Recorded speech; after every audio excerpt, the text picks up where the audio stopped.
Hi everyone, Kat here. These are peanuts. I'm roasting peanuts.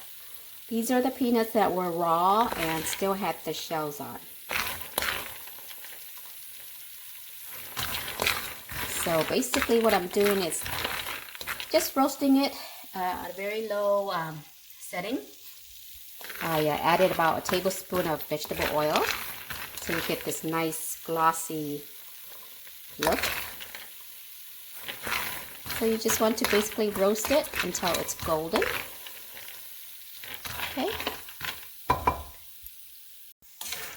Okay, so once it's roasted, you want to turn off your heat and put it into a bowl.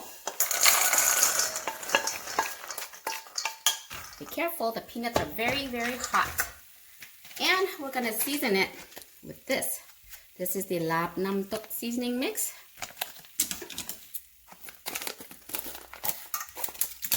And you can add as little or as much as you like, depending how spicy you like it.